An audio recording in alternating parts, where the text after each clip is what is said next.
Okay, hello everyone. We're Hey, back how's it live going? once again. Let me just check something here, but yeah, should be everything is fine. Yeah, sure. So, hi, welcome back to the Security Break podcast. If this is the first time you're watching this is just a little project of mine where I invite cool people from the security industry, like just today, just to have a chat on the latest, news from the field and have a chat about it and see what we can all learn from it, or just some random thoughts that can always help with the reasoning and learning process, which I always look forward to. Today, as I said, there's Josh with me. Hi Josh, how are you? Hi, good, thanks yourself. Yeah, I'm very good, thank you. And I always do this, but I'm I like to say that when we start the live stream, we have to pretend we didn't meet before, and we don't know how each other feel, right? But that's okay. It's part of the show, and I see some people already joined us. Hi everyone, drop a message in the chat if you're there and watching. And just a little reminder, this is live on YouTube right now. The video will be recorded and will be available in the YouTube channel afterwards. So you feel free to go back and have a watch on that.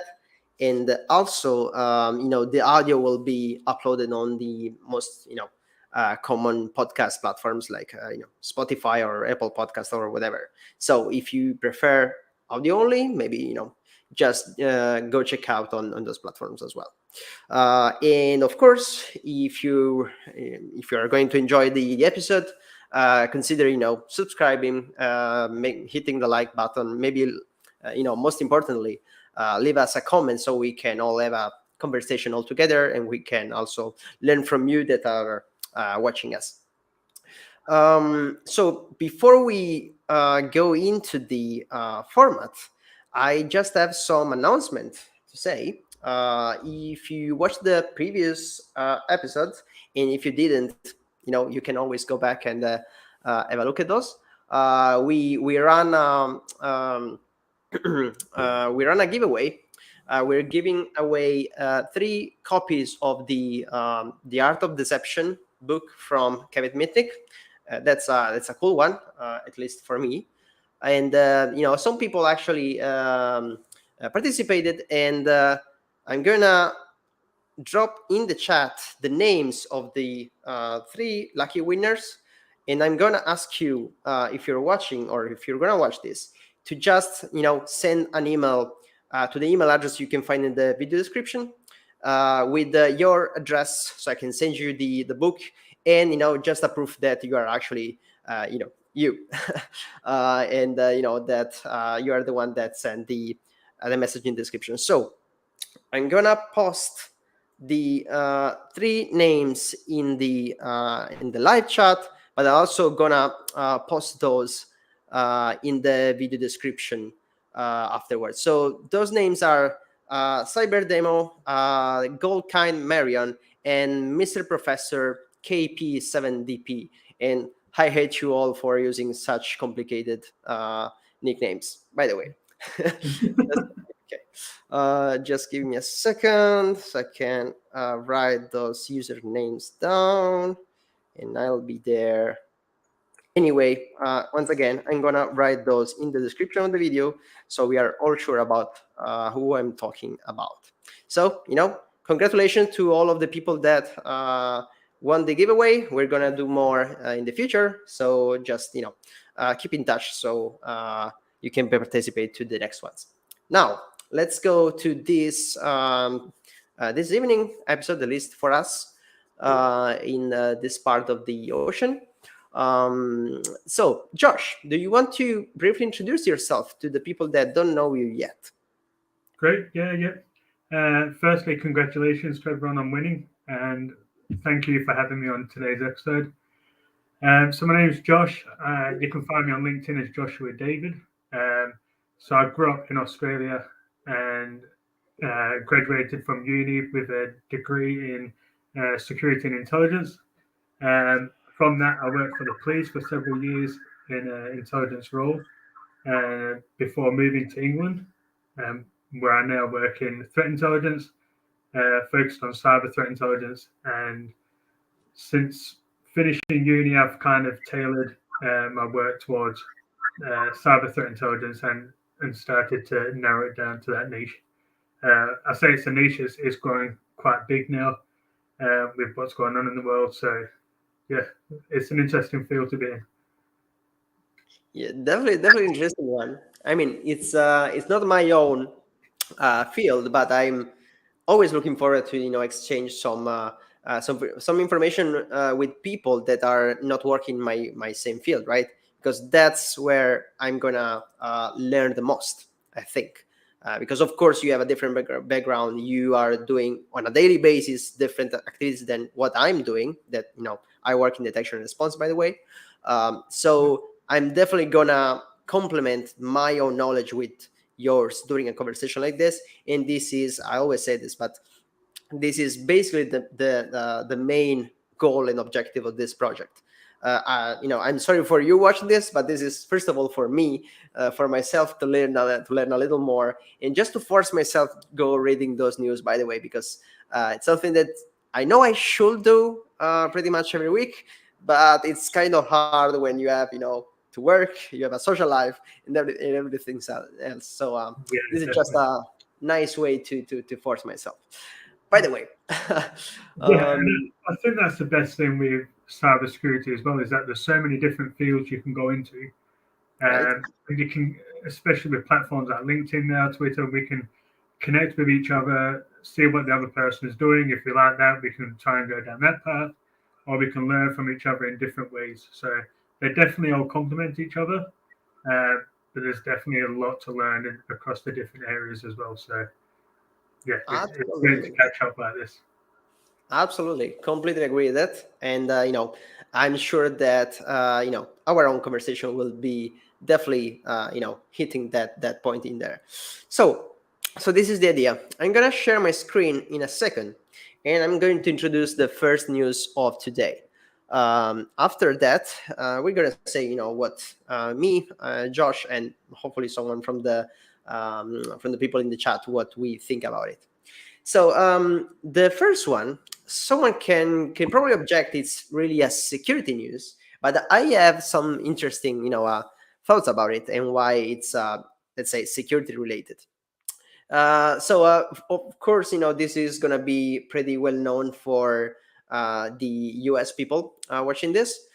Basically, the last week, AT&T, which is one of the biggest, I will say, probably for network providers, um, basically had a very big outage of multiple hours, where across all the country, the telephone connection was not working at all. Right, that means that people could not use their phones to call or to actually connect to the internet and use whatever services and basically interact with other people, around the world, but also not using any services at all. If you think about it, nowadays we are all using our phone to do anything. You use it. You use Google Maps or whatever other applications you have to while you're driving. Maybe you want to order some food and you need or you just use usually an application, or maybe you need some emergency services. You want to call the police or whatever, and you still need your phone to call them, and most of the time you don't have any alternative. So I think the point here is that as as humans, we are basically addicted, but I will say in a good way, but we are basically addicted to a phone, the network, and everything that comes from it. And there are so many services, very basic services, that are just based on the internet and on our phones nowadays. And without it, we do have pretty big problems, right? That's what happened in the US, since AT&T is one of the biggest providers out there. And I think the first interesting thing for me was that even in the article you can see here, they tried to track the outage itself through downdetector.com. If you don't know, it's just a platform where you can go and say, oh, this service right now is not responding, is not functioning very well. And there were more than 70,000 reports in few hours about the AT&T network, which is pretty big if you consider that, of course, not everyone is going to that specific site to report it. That's just the people that use the internet some alternative tool or network, and then went to downdetector.com to report it. So, and the other thing that I think it's written somewhere there in the article is that also a lot of other providers were reported to be unavailable during the same day, which is not technically true. But the thing is that if you try to call someone that was using AT&T, so they were not available, you started to think, oh, my phone is not working, while actually it was the other side that was not working. And then you suddenly extend the problem where the problem is not really there, or at least not the technical problem, right? So I'm starting to think all of the consequences of just one single provider going down for a few hours. Like, how many of those things are going to cause other problems, maybe with also third-party services. And I'm gonna stick there for a second and see if you, Josh, have any thoughts about it. Did you ever faced anything like this, or did you ever think what you're gonna do if anything like this could happen? Yeah, we've definitely had outages in England before. But yeah, I think going from your first point that you mentioned, where we're addicted to our phones, we're also just so dependent on them as well. With people, since COVID, people working from home are a lot more dependent on the internet connection and the phone and the technology. So it is a lot more today than what it used to be, I believe. I had it before where I was working in the office, and if my phone was down, I was fine. Whereas now, if I'm at home, it can mean you're out of work for the day, which can have a knock-on effect. So we are definitely more dependent. Um, I won't go too far because I'm pretty sure you're going to cover some more stuff. But in terms of it being a technical error due to, I think they put it down to a software upgrade or a software change. Not to say that that's not the case, but it's, yeah, even that can show how much damage can be caused from that alone.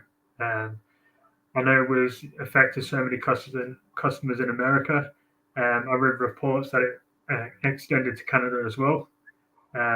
So yeah, it just shows what impact this can have. And like you said, it's not only just the AT&T customers, but it's who they're connecting with as well. So you can just multiply that and the effect that that can have. Yeah, absolutely. And you made me think about two different things at least. First of all, and that's also in the article somewhere. There was another consequence. The fact that, of course, multiple people were, let's say, concerned that they could maybe not even call the authorities, right, or the police, or an ambulance or something. So in some of the states and cities, they started calling the 911 in their case, just to check whether is it still working. Can I actually call Yeah, you if there's any problem? But the thing was that too many people were doing that, and even if the number was actually working, too many calls were yeah, just it's basically a denial of service yeah, against yeah, yeah. the. And yeah, everyone's going to be in panic mode, I guess. So everyone's going to be making that same call to try and confirm, and then it's just going to have a counter effect on the service. Like you said, it's just a denial of service. Um, but yeah, it shows you. I read as well, yeah, that the 911 service was down, which obviously that's the biggest problem in that case. That's the worst case scenario. Um, for some people. So yeah, I would like to know what kind of effects that had on people. Um, I know in the past similar companies have done like a compensation claim for customers based on outages, but again, that's quite minimal in comparison to what effect it can have. Yeah, absolutely. Like, it really makes me think how addicted we are if we really go panicking when something like this happens. This is really a psychological thing. I mean, if it causes you panic, it means that you're really, really, dependent on it. Yeah, I would say. But of course, I'm not an expert, but that's definitely something that makes me think.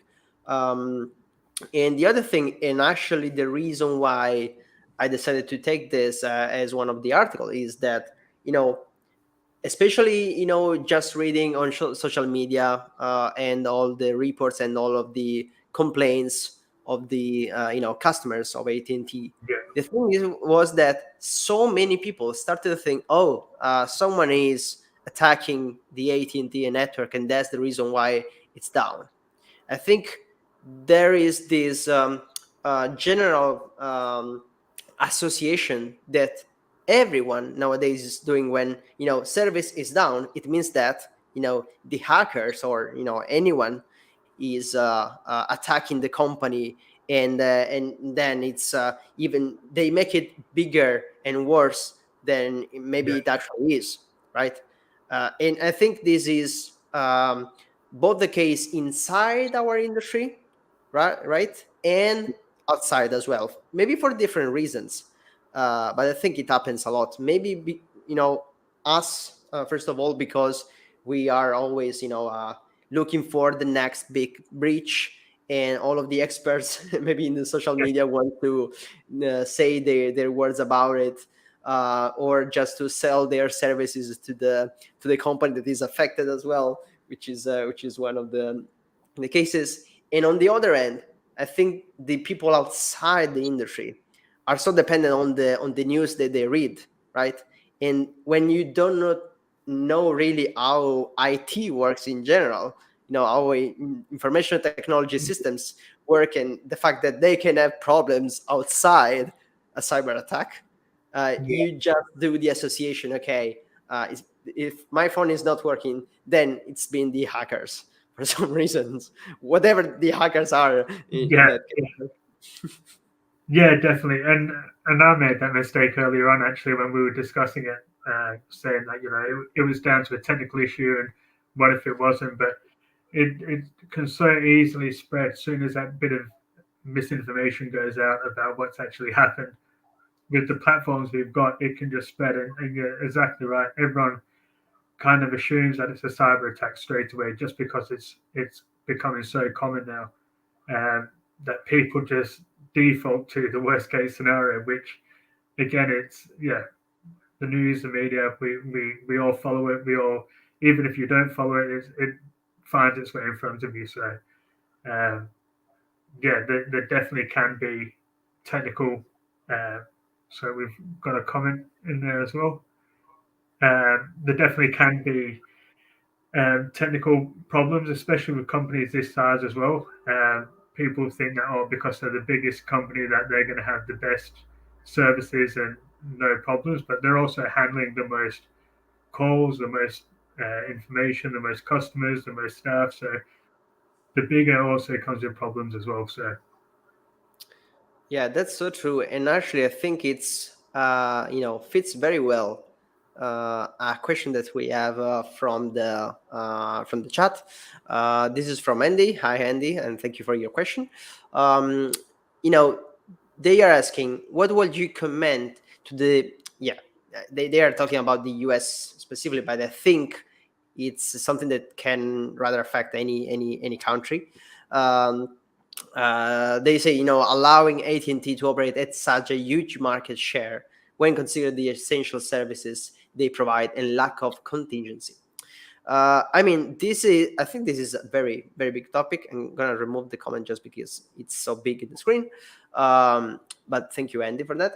I mean, I'm not sure if this is something that can really be regulated, because no matter how big the provider is, even if you have, I don't know, 4 or 5 big providers that share the entire market, if just one of those 5 is going to be down for 6, 8, or 12 hours, anyway, the entire nation is gonna face the consequences, because it's not the fact that they have, I don't know, the monopoly of the market. It's the fact that if you have multiple providers to talk to each other, just me to call you on your phone and we are using 2 different providers, if your provider is not working, I am also affected by the outage, even though I'm not a customer of that provider itself. I don't know if that makes sense, but the point is that for the nature of the technology in this specific case, of networks that are connected to each other,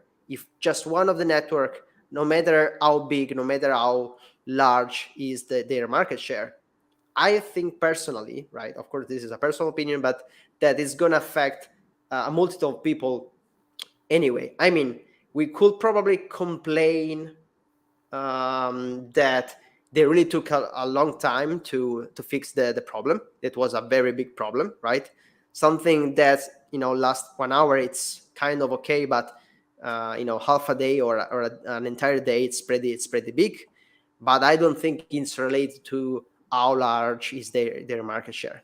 What do you think, Josh? Do you have any opinion on that? I think my take from Andy's question was in terms of the monopoly, like you said. How can we comment on these large companies operating such a mass market? Um, I'm not too sure how you prevent that. I know some tech companies have faced it before, and they've had legal proceedings and to stop that kind of monopoly, and to let the smaller businesses grow. But people are always going to go for the cheaper, more well-known product. Um, do things like this damage the reputation of those big companies? I'm not too sure, being how big they are. I think they do probably in the short term, but um, being so big, they can bounce back with better products, better offers. How do you stop that monopoly? I'm not too sure. I know America's got all the different states, and maybe it can be shared across the states. But that one, sorry, I'm a bit stuck on that one, Andy.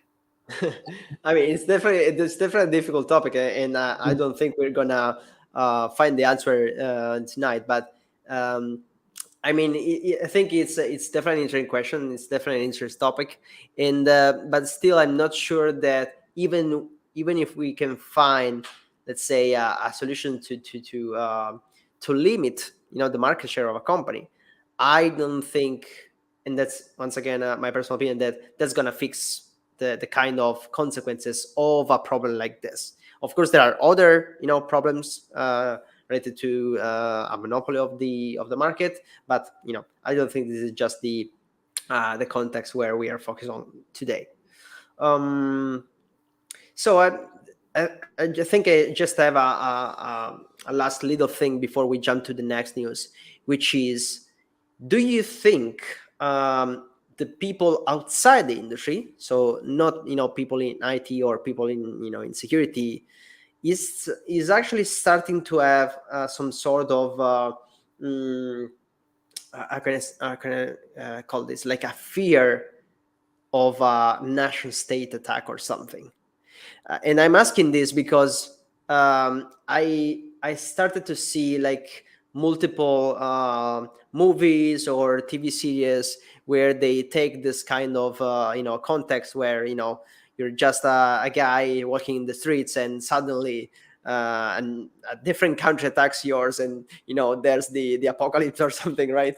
um, and I started to think that maybe this is somewhat associated, right? The fact that the first problem, you think that someone, maybe the terrorists or whatever, are attacking you, and it could be bigger than it actually is. I think that could be a problem by itself, right? If it's something, right? Maybe it's just me, but let me know what you think. Yeah, no, definitely. I think I touched on that earlier, especially with all the conflict we've got going on at the minute with Russia, Ukraine, and the threat actors coming from those, um, which we'll probably touch in the next article. But there's definitely a lot going on. So there's that perception there that it does fall back to a cyber attack or a bigger nation state attack. When I was reading this, it took me back to the cyber attack in Australia, the Optus provider, and I was looking at that earlier today as well, where they had their services was down, turned out to be a cyber attack, and in an effort to save their reputation, they actually filed um, court proceedings to have the investigation, part of the investigation, kept secret. So uh, it wasn't all fully disclosed, which was overruled. But yeah, it just shows you that it can. That's an example of where it is a cyber attack and the effects it can have. Um, the hundreds of thousands of customers that were affected. But yeah, this, I think, it's for myself, it's probably knowing about those earlier incidents and those different examples, so that when I see something like this, I kind of relate it straight to those.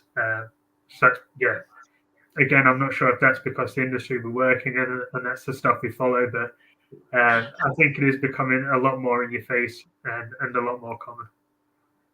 Yeah, I definitely agree with you. I think it's like that. So I think this was pretty interesting, but we better jump to the next one because we have a list of different topics to discuss about today. So let's see, what do we have next? Okay, actually, this was a pretty busy week, I would say, because I really didn't struggle at all to find big news to talk about. It was everything there. We had like one big thing per day or something. So this was another one of those. And of course, if you are in the industry, probably you heard about it already. If you didn't, well, we are here exactly for that purpose. So you can learn something that happened recently, and we can have a chat about it. I'm this time talking about the recent ScreenConnect vulnerability that was published, that was declared by the vendor itself, that is ConnectWise, and I think at least one security provider that generated some reports about the vulnerability itself. So first of all, what is ScreenConnect? What is ConnectWise? ScreenConnect is I don't know. I call them remote access tools, but I'm actually not sure if that's a term that everyone uses. It's basically a software, let's say a legitimate software that the company is selling to businesses in order to make the company able to remotely connect to a host, to a computer, to a server or something, basically to administer them, right? So for IT admins to remotely access their own infrastructure, their own network, and apply fixes, configuring stuff, and so on and so forth. This is not the only one. We definitely have a lot of them in the market, and I think this is, of course, this is let's say a um, very big and problematic vulnerability, but this is not generally something new. We definitely have seen attackers exploiting these legitimate tools for malicious purposes, right?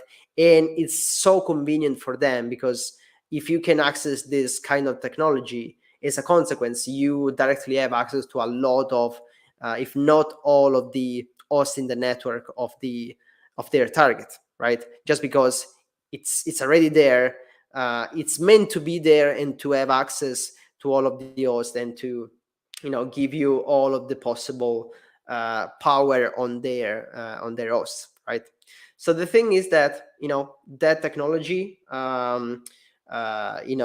nowadays has a couple of different vulnerabilities, one of which give you the possibility to create an admin user, right? So basically a set of privileges that give you the highest permissions in order to remotely access the host in the network. And sorry for that. Actually, just give me a second. Okay, I'm back. So the thing is that um,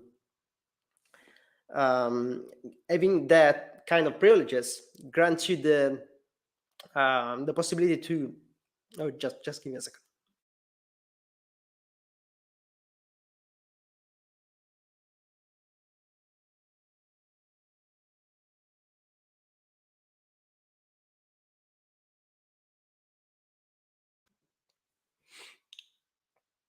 Okay. So I'll Josh, I'll let you talk about it, but just for a second. What do you think about it? Yeah, no worries. Um, yeah, so these are becoming more part of my daily feed that I review vulnerabilities just because they're becoming more and more frequent. I'm not sure if that's because of the way our technology is going. As you mentioned earlier, everything that we have in our hand, all the different apps that we're using, and all the different vulnerabilities that are coming with those updates. But yeah, it's something that I've started including more and more in my daily feed. In terms of this particular one, um, I saw the severity was quite high. I think it was one of them might have even been a 10, given that it can allow the delivery of ransomware remotely. Um, these remote applications are quite severe and quite scary in how they can target users. And given, like I said earlier, how many of us are working from home and working remotely and dependent on these applications is becoming more of a concern. Um, for myself, I looked at it more of a supply chain point of view as well, and how companies using this how it can have that knock-on effect. So although these vulnerabilities pop up and people see it as a one company issue, it can often affect multiple at one time. Um, So that they were my initial thoughts. Yeah, I think you definitely mentioned the, let's say, the risk or the possibility of a supply chain attack, and I like to try to explain the kind of terms we use to the broader public. We're basically talking about the fact that you as an attacker maybe have a specific target, a specific company that you want to attack, right? But maybe the way you can eventually get access to their data or to their systems is through one of their service provider, let's say, right? So basically exploiting or just breaching one company just because they have already some third party access to the your final target. You can end up to the to your final target. And this is actually the case, right? Because the thing is that we're talking about a company that sells a tool to provide remote access. So it means that if you actually exploit their software, you're gonna potentially have access to most, or if not all of their own customers, right? And their customers, of course, are other companies out there, and there are actually many of them. I think there's written somewhere in the article that yes, there are currently at least more than 8,000 different instances of this platform exposed to the internet. What does it mean? It means that basically just for a, let's say, a normal internet connection, you can actually reach them. And if you know how to exploit that vulnerability, you can potentially compromise all of those more than 8,000 different potentially customers, right?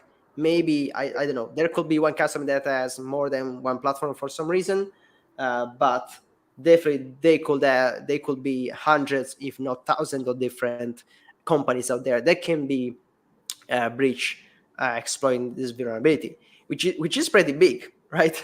Yeah, It's not something that we can just avoid. yeah. I think, like you were saying earlier, from like the non-technical point of how it works. For myself, I like to see it as like from a people point of view. So, if, for example, in this circumstance with the vulnerability, if you were to see it as people from a company and you remove the technology, and if I was to want to get a message to a CEO of a company or to employees of a company, if I find a receptionist or an employee that I can get contact with, and I can pass them that note or that message, and they can then pass that on for me, then that's kind of the same. To me, that's how vulnerabilities like these are working in that in the supply chain is that you don't need to necessarily be able to target the CEO straight away or that end user. You're going through that middle person. Yeah, you're basically, as the attacker, you're basically using ConnectWise as a relay, right? Yeah, To eventually jump on your final target. yeah, And I think the oh, it's gonna be so bad tonight. Sorry for that. But the thing is that just one single vulnerability gives you access to not one, not two, but really many potential yeah, targets. And if we, of course, nowadays the biggest risk, or just the biggest fear, I will say, is a ransomware attack, right? The most common kind of attack we see nowadays. And we already seen some examples of this vulnerability being used for such kind of attack, which is pretty let's say pretty easy to do in that case, right? If you already have complete access to the to the network, you just need to send your malware, run it, and you potentially go and encrypt everything you can find. So it's pretty handy for the attackers. And I think it's a big hit for the company itself. I would say both as direct damage, let's say, and as probably as also reputation side, right? Like I mean, if let's say that ConnectWise was going to sell their platform to some big customers in this period, but then there's this vulnerability out there, and suddenly, if I was one of their customers right now, I could probably rethink buying it, because I just know there's an issue in this moment which is pretty big, and I don't know if I want to buy it anymore. Like, of course, I'm an IT. I know what does that mean, and I know also the other providers are not 100% secure, that it can potentially happen to anyone out there. But this is something that definitely can happen, and it can be a big, also financial hit potentially for the company itself, right? Yeah, and not this example doesn't really touch on the sales point, but in Okay. terms of the supply chain again and how it can affect all those other companies. Last year we saw the Move It vulnerability. I don't know if you remember Right. that. And yeah, for 4 weeks afterwards, we were seeing more and more companies coming out saying they've been exposed or they've been affected by it. Um, so yeah, it just shows something like this. But yeah, in terms of a sales point, um, it does have that effect in that people are going to be more concerned regarding the product. And how it can be potentially exposed, especially for something so severe like ransomware. Yeah, absolutely. I think it's actually pretty associable with the movie vulnerability we had last year. And it's always related to the fact that if you in your company are um, largely using some tools like it, right? Yeah, So that all of your employees, or maybe just your admins, are all using the same tool. The fact that that specific tool is exploited, in the wild right now. Uh, you cannot change the tool that you're using from a day to the other, and most of the time, unfortunately, you cannot even patch it yeah, so quickly, right? Because you need to wait the vendor to actually release the patch. You have to be, um, licensed to receive that release, of course, and then maybe people that are not really into IT. I mean, also people in security that were not sysadmins or something like that, which I was, by the way. Um, I know that it's, especially in a big company, it's very, very difficult to just apply an update to all of the machines in the network. yeah, So it takes time, it's difficult, and in the meanwhile, you're still vulnerable to something that possibly every attacker out there is trying to use right now, right?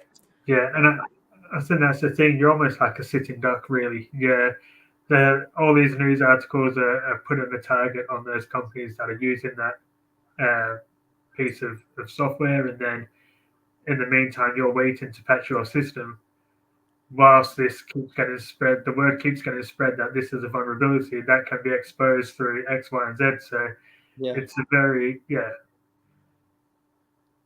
difficult circumstance. Yeah, absolutely. I was just quickly reading the article to see if there was something else, and yeah, I just saw this mention from the Huntress researchers, that I think were the ones that for the first time talked about the vulnerability itself. They saw some initial access brokers. I'm going to explain that in a second. That started to use the vulnerability to sell access to third parties. So what does that mean? Once again, these specific groups called initial access brokers are basically attackers that only focus on getting the first foothold, the first access on the company networks, but they do not actually run any other activities, if not just sell those credentials, sell those accesses to whoever wants to run a cyber attack, right? So they just do the first part of the activity, and then anyone else just paying them for that access can do whatever they want, and most of the time that's going to be a ransomware attack, so that of course it's just an investment for them, right? They're paying to have the first access to the network, and then they maybe run a ransomware attack so they can get back some money out of the ransom itself. I'm gonna say this is going to be pretty big, and it's gonna last for a pretty long time, especially because once again, all those 8,000 and more exposed platforms out there, many of them are gonna stay exposed and stay vulnerable, unfortunately, for a lot of time, if not forever. Maybe some of those are not customers anymore, so they don't actually receive updates from ConnectWise, and it's always like that. It's something that happens more and more. And I don't know, I don't think there's just a solution to this kind of things. But of course it's always on the effort of the um, individual companies, individual customers, to always try to patch as soon as possible, or to be aware of all of the vulnerabilities that are out there, because of course it's not your first focus every day to see all of your softwares and see whether they are vulnerable or not, or which one you should patch first, because of course you don't have only ConnectWise. Maybe you have a lot of other tools inside your pocket, and there are a lot of other vulnerabilities that you should patch as well. So it's a very big challenge, I would say. I just hope that we as an industry can fix this one as soon as possible, and hopefully we will not find a new one very very soon, right? Because it seems that like one of these maximum score vulnerabilities are out there pretty much every week, so you don't know where to look first. Yeah, definitely. Yeah, hopefully, fingers crossed. There's, um, yeah, we had a bit of a break.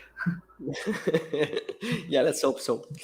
Okay, so so my throat is not helping me today. I'm sorry for that. But outside of that, I think we're good to jump to the next news. And just as a reminder, if you're watching this and you're enjoying the conversation, first, consider just using the chat to discuss with us and let us know what's your opinion on the topics we are talking about. And let's just remember that all of the articles and the links that we are discussing today will be posted in the YouTube video description. So even after the video, you are definitely encouraged to open those links, do your own research, and maybe let us know later if you learned something else, or read something else that we didn't mention. We can, or at least I can definitely learn a lot from you guys if you just give me back a feedback. And so that's it. Of course, subscribe if you're liking this and you want me to do more, to invite more people, and to invite maybe Josh once again if he doesn't hate me yet, because he will be very soon. But let's change topic right now. So the other very very big thing from the last week was the operation, police operation against the LockBit ransomware gang. So basically, we often have this kind of news, especially in this podcast, where I like to also talk about the fact that sometimes we are catching the bad guys, right? Sometimes some of those gangs, some of those groups are actually being targeted by authorities, by agencies, and we managed to stop some of their activities, which is a pretty good thing. We are not just passively trying to to defend ourselves, but sometimes we also block them. This was the case the last week with the LockBit ransomware gang, which is I would say one of the most famous ones in the recent months, maybe years, because well, first of all, they are slash they were ransomware as a service. That means that basically they were developing the malware itself, the platform, but actually selling the usage of such malware to third parties, meaning that anyone could basically go in there, pay them, use their software to run their own ransomware attacks. So that means that the potential attacks were much bigger than what they could do in first person, right? Because they were just enabling third parties to run their attacks. And I think the article is pretty big, so I'm not gonna find anything in there. But I remember reading the fact that just in last year, they the results in terms of money gathered from ransomware attacks using their malware was like incredible. Like I don't know how many millions, just because I don't remember the exact number. But the impact that just one of this group could have in the globally in the industry, it's unbelievable. And I think that this could be one of the first topics that we could talk about, the fact that do we think this kind of operations from the police, from the law enforcement, do they are useful or not, right? Because I see a lot of people talking on social media, on Twitter or whatever, about the fact that but they're gonna be back very soon. So no matter what we do, they're gonna be back. They're gonna have maybe another name, a new name, but we're not really stopping them. This required a lot of efforts, but eventually they will be up and running more ransomware attacks very soon. Maybe they're already doing it. I personally think this is useful. I personally think that this is disrupting at least partially their operations. I think this is going to slow down a lot, especially if we're talking about one of the biggest groups out there, because we know there are a lot of other criminal groups that are still going around and running their malicious activities. But I think that there's some effort from the other side that is slowing them down, right? That is making things difficult for them, right? It's definitely helpful on a certain on a certain level. I don't know. I cannot say how much exactly. I don't think we can say that.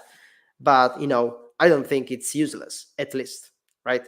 What's your point? What's your opinion on this, Josh?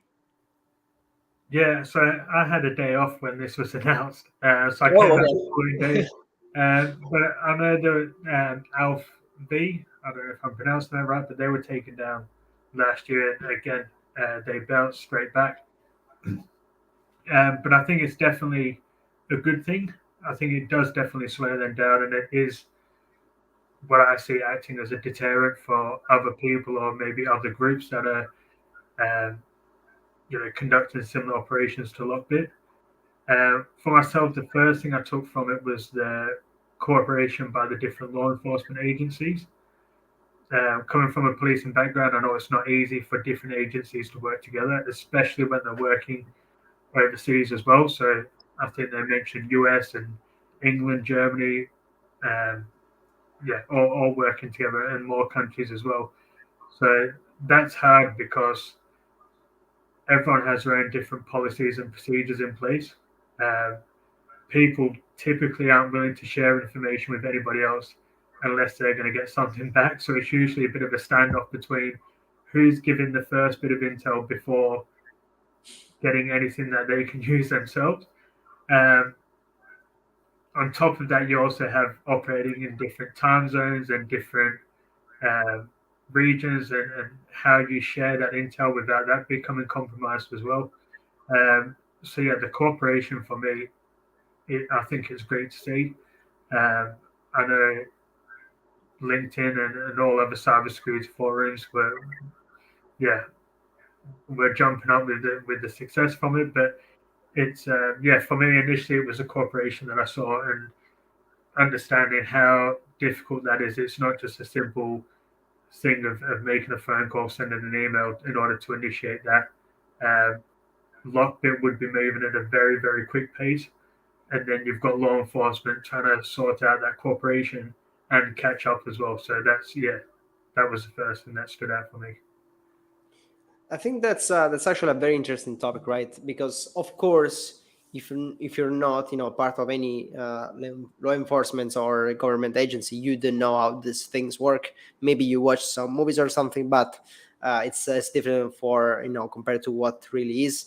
And you know one could argue, why does it take so much time? Why does it take so many different law enforcements around the world, and not just, I don't know, the police in, I don't know, Germany, to do this on their own? And the thing is, I'll try, to do my best here, but of course, correct me if I'm wrong, Josh. The thing is, first of all, we are talking about, they basically seized the command and control infrastructure of the attackers, right?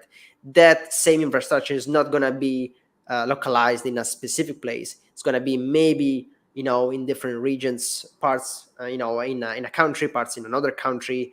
They have an interest in doing that, of course, because exactly it makes difficult to seize that. So they have to cooperate in order to try to seize it all, right? Because if they leave a part of it to their attackers, they are not really having the impact they want to have, right?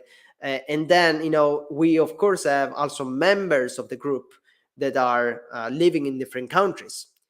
It means that a law enforcement from a specific country cannot just go in there and arrest someone in another country. That's just not how it works. So it needs a lot of cooperation. It needs a lot of course, investigations and access to data that are possessed by different organizations and people, right?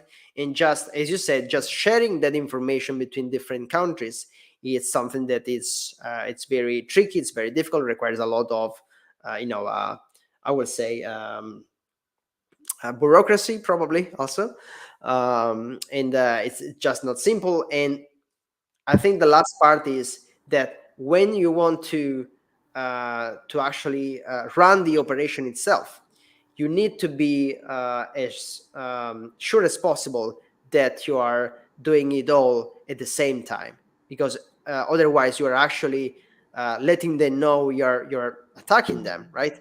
And they can hide their tracks or whatever, and they can just restart from scratch while the noise is a bit down.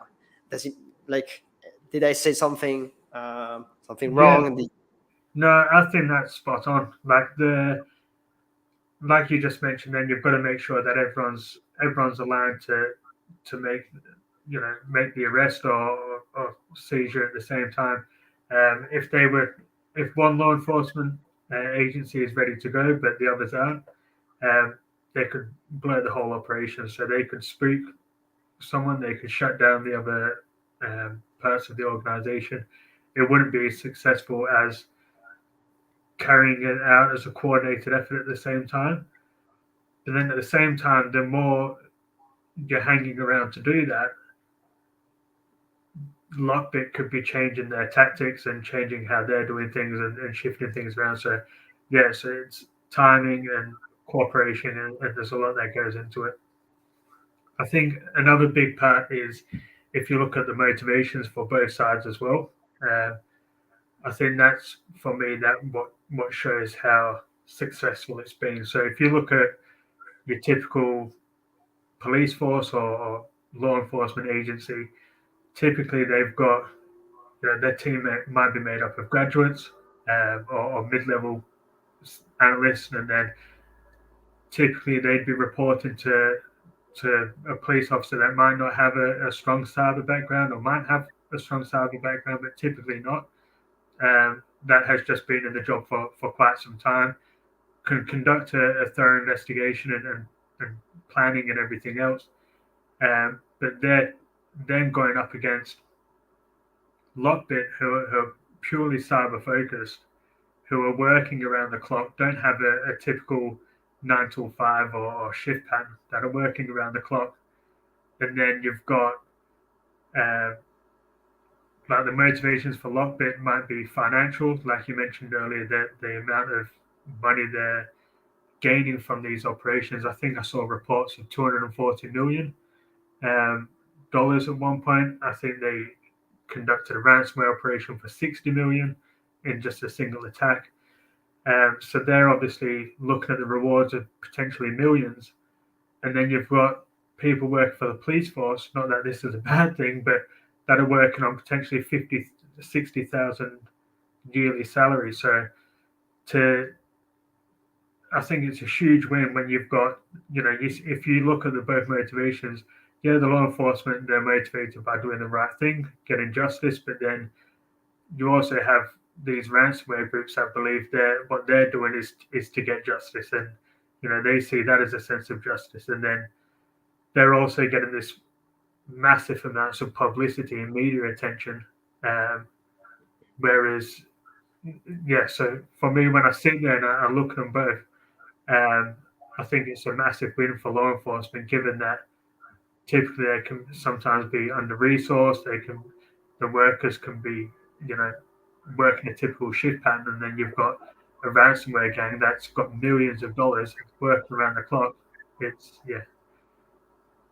So I went Yeah, off on a bit of a tangent there, but no, absolutely. And I'm just thinking, to add up a little bit on the to the impact they are having with such kind of operation. You know, just randomly, thinking out loud, the what they really seized was, of course, a lot of infrastructure. So basically, servers they were running.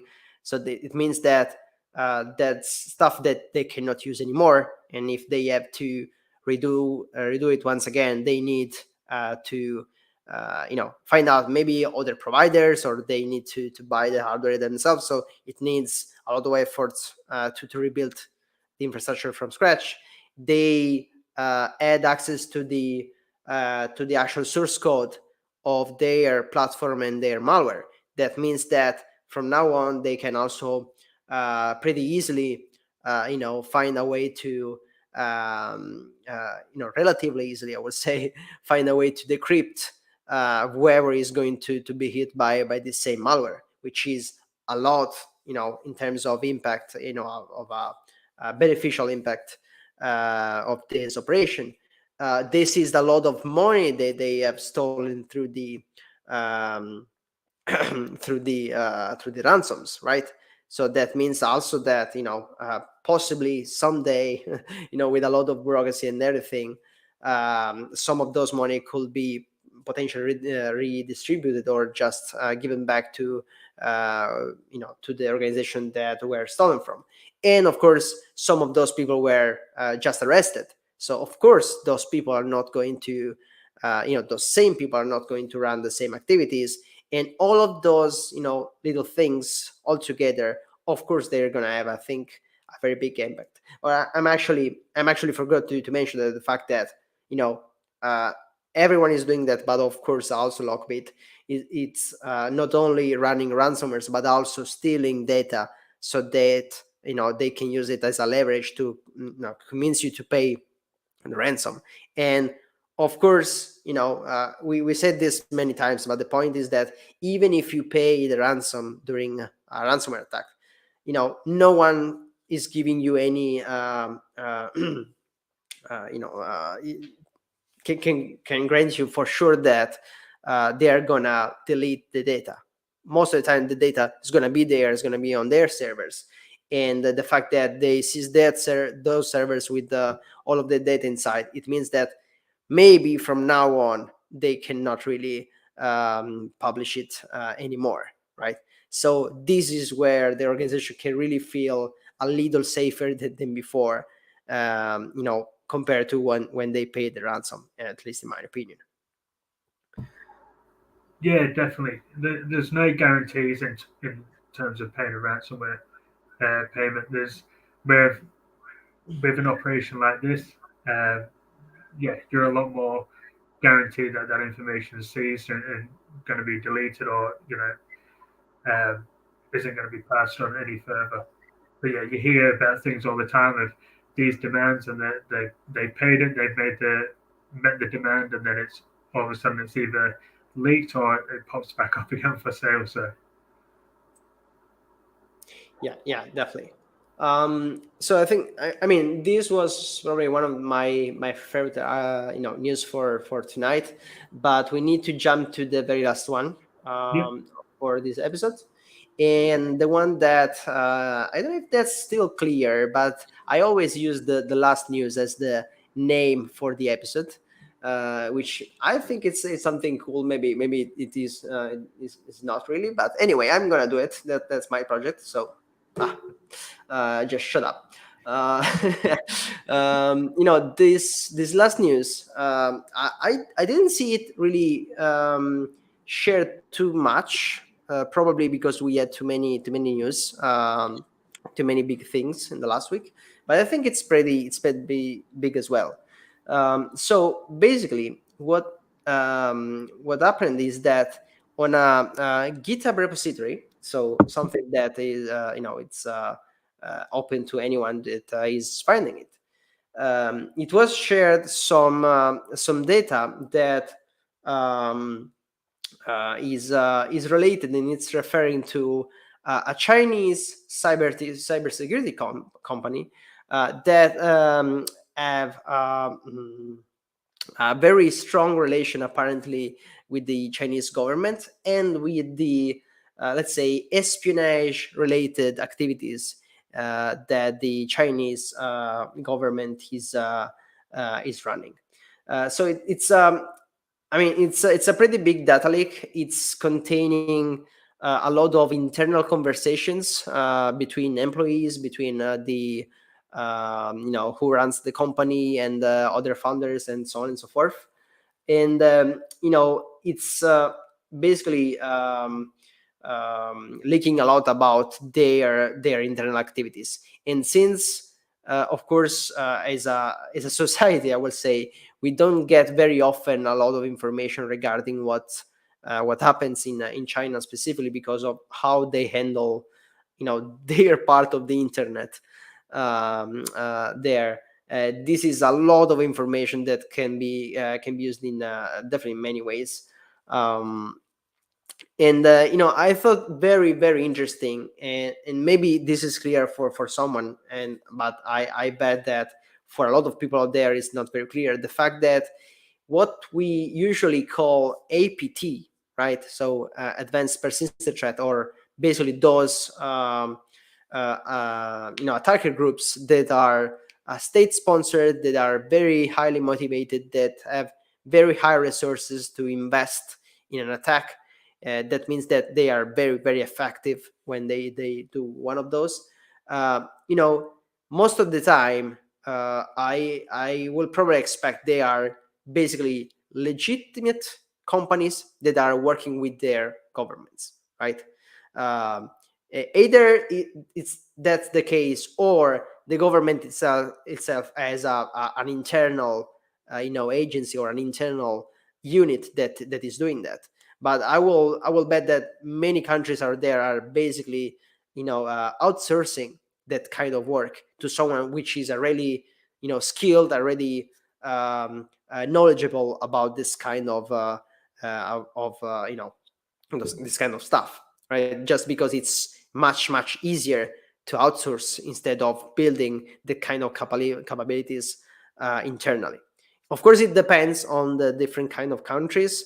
There are going to be countries where it's just better to do it internally, but I will definitely expect this to happen in many other cases. And um, so the point there is that we have a company that is running both. I mean, from the Chinese side, it's probably all legitimate, right? Because they are running espionage targeting other countries. So it's sponsored by their state, so it's pretty okay for them. But it's definitely something that you don't want to share with the rest of the world, right? There are usually operations which are pretty, let's say, top secret, right? No one should definitely know about it, even in the same country. And this was actually shared with basically with the rest of the world, which is pretty big, especially for China. I want to just pause in there and see whether do you have anything in your mind about this. Is this happened before, in your opinion? Is this something big, or maybe it's just an interesting thing, but not that interesting? What do you say? Yeah, I think it's very interesting. It was um, for myself from uh, in terms of the current landscape. I feel like there's been a lot of focus on Russia, Ukraine, Israel, Right. Hamas, and then but prior to that, China was um, don't know how to say hot topic, but there was a lot of you hear a lot of things in terms of the race in tech and security concerns. There's been security concerns in the past with Huawei and different providers. Um, so then to see this come up, I feel like there should still be some attention paid there, across the whole landscape. Um, in terms of this, I believe I assume we're given the highest level of clearance. I heard you talking before about the different um, levels of clearance and different levels of information that they can handle. And I believe it was a disgruntled employee that made the leak. So if I'm going ahead here, um, but yeah, for me it was quite big. I don't want to jump in too much in case you've got more to say, but for me it was very interesting in terms of how you just said it was available to everyone worldwide. I think I read somewhere that they released information and screenshots from the chat groups that they had as well. And one of the chat groups mentioned that, um, again, allegedly, I don't know how accurate this is, but they mentioned that China, they were speaking about China targeting India and as a point to infiltrate there. So it's quite concerning to see how a private company can be working on behalf of the government to target all these other different states and different organizations, and the effect that that could have. Uh, for example, with the India example there, China and India are part of BRICS, so how that would affect their relationship. For those that don't know, BRICS is Brazil, Russia, India, China, and South Africa, I believe, and a couple more that make up um, that have this partnership. Um, Again, don't know the full ins and outs of BRICS, but it's a massive partnership that's been formed by those countries. And then for China to be mentioning India in this way, could that be blown out to affect that relationship? And how does that then affect, with other things that are going on in the world? So it is, for me, it's quite big. But again, I don't quote me on any of this. And the statements made within those chats, because I'm not sure how legitimate they were, but yeah, it's quite concerning to see these activities go on. I think there's always been chatter about them existing and about China and Russia having their different programs and how they can contract this work out to different organizations. Um, yes, it's quite concerning. I mean, this definitely is going to have some big, I would say probably geopolitical, consequences. As you said, maybe countries that are close to China suddenly see the some sort of clue that they were targeting them, right? And that can change maybe some sort of negotiations that it's happening in the recent times. So it's definitely a lot of work that a lot of intelligence organizations are going to appreciate, probably. Of course, once again, you mentioned it, but of course, in the case that everything is confirmed to be, actually accurate, and everything.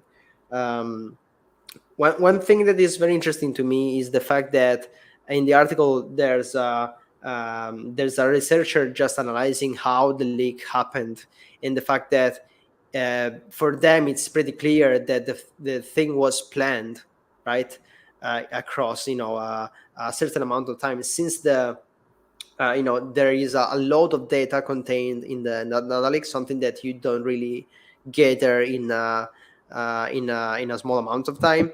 And the other thing was that they just went in there and checked the email address associated with the account, the GitHub account that published the data, and saw that the account was created, I think a month before the data was published. So that let us think that they were actually getting the data, already thinking to do this from a long time. And the general idea is that one of the internal employees did that, right? Just because it's easier for them to have access to that sort of information. And I think the other reason is that if you go and read through to the screenshots of the chat, you can determine that the overall morale of the employees was not very high, and that could be one of the reasons why they decided to leak that kind of data. I mean, of course, in absence of any other clue of why this happened, that I think that's a pretty decent motivation, I would say, which is also interesting. You will not expect to consider members of an APT. They could be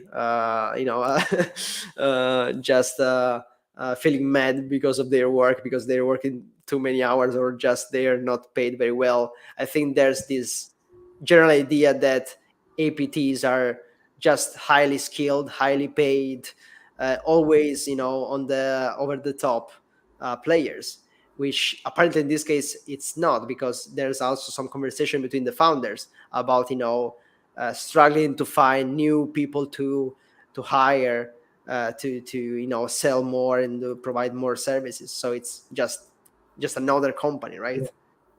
Yeah, I think I read somewhere that they were disgruntled because their boss had bought a new car for $180,000, and but the staff were asking for a pay rise and they weren't getting that pay rise. So yeah, it's crazy to think that, like you said, you see these groups as these elite, and the pay, and if they're not paid great, you see that they're doing it for the ideology, the different motivations and financial. Whereas this kind of paints a picture that it's like a normal company and that people are unhappy about the boss and the pay and everything else. So yeah, quite interesting. And another thing that is quite interesting, I mean, if you're into, I mean, like something like, I don't know how to call it, like the hacker history or something. The thing is that apparently one of the I don't know if it's a founder, but it says here the CEO of the company is apparently well known to be a member of the very first Chinese activist group founded in 1997. And I think this is probably going to be recurrent. Like the first people that were into the first phase of cybersecurity, right? The first technical people in there just mostly became founders of companies, and they were the first ones to be in touch with the governments to run any cyber related activities, right? And I don't know, it's interesting to me to see how I think this is a common pattern, whatever the countries, right? um yeah. Yeah, yeah, that's what. Yeah, I picked up on that as well. So it looks like that relationship's been formed quite a while ago, Yeah. um, and whether that will continue now, whether the government would still operate like that in terms of contracting things out. I'm not too sure. I feel like there's enough threat groups out there now that they don't need to necessarily go out and reach out to these contracts. I feel like that, there's a lot of work being done. But yeah, yeah. Yeah, I mean, that's true. I mean, I don't know. It depends on whether they will admit that's actually official data, that's actually true data or not. They could just pretend nothing happened, which Yeah, is I think it's pretty common also on their side. And they definitely have some competitors apparently. It's still in the article they mentioned another company, which is actually well known to be not well known, but known to be associated with another APT. And possibly they're just move the contracts to another yeah, private yeah. company, right? Well, I was looking at APT groups a while back and looking at, I think it's US, sorry if I'm getting this wrong, but US Senator Pelosi's. Mm, She made a visit to Taiwan, and following the visit, because obviously America visiting Taiwan showing support, the amount of attacks that happened on Taiwan from Chinese APT groups was huge, and it wasn't just the one group. So whether this is something that's always been there and that they have multiple contracts, like you said, and they can shift this work across different groups and have them coordinate the same kind of attacks that they've been wanting to do. Yeah, I'm not sure, but yeah, that's an interesting uh, piece of work as well. If you look into that, following her visit, how many attacks were sent towards Taiwan? yeah, so sometimes I wonder how much our point of view about APTs is is actually true, meaning that what we consider a single group could actually be multiple groups, right? Multiple organizations that we just as an industry identified as a unique, let's say, creature. But I probably just think that attribution is just a very difficult thing, and a lot of it's unfortunately just speculation, because we don't really have very very clear data. We're just trying to I would say, how can I say this, like, deduct from some data, from some information, that this group could actually be associated with something or something else. Yeah, And I mean, most of the time we will never know all of the details, right? um, I don't know. Do you think? Um, yeah, this is probably too long for tonight, yeah. but No, I I, feel like you could go on further on this one, but yeah, we definitely try and map those attacks and map the different groups and associations and yeah, motivations, and we're trying to piece it all together. But like you said, we don't know. A lot of these groups are closed groups. They don't obviously have your groups like Anonymous and stuff, which are really public in what they're doing. Um, I say public in a way, but there's a lot of groups out there that could be conducting these attacks, and we're attributing it to someone completely different. And exactly. they're fine with that. They're happy with us doing that because it takes the spotlight off them. So uh, yeah, it's very complex. It's a very complex threat landscape at the minute, and there's a lot more. Uh, yeah, a lot of stuff going on, geopolitical tension and whatnot. That is, uh, yeah, just making it more complex each day. So I mean, which is also the reason why it's interesting, right? yeah, It's fascinating. I will say that. Um, so once again, I think I have a lot of other things in my mind that I would like to say, discuss, and ask you. But I also think that at some point I must leave you go, Josh. no So worries. uh, Well, first of all, of course, thank you so much for this conversation. I really enjoyed it, and I hope you did as well. That said, thank you for all of the people that stayed with us today. That's much appreciated. And once again, if you enjoyed this, consider subscribing so that you will be maybe notified for the next episodes. I'm trying to do one episode per week. That's sometimes challenging, but most of the time I manage to do it. And of course, a big thanks is for all of the guests, Josh included, Oh, for being with me today. oh, thanks a lot. Thanks for having me. And yeah, I've followed this podcast for a while now, and yeah, you discuss some very interesting things. You have some great guests on. Yeah, I was very flattered that you asked me on, and yeah, thank you, and thanks for everyone listening as well. That's very nice. Thank you, Josh. Thank you, everyone. Evan, good night, good morning, good afternoon, depending on where you are. And yeah, just see you on the next episode. Bye, everyone. Great, thank you.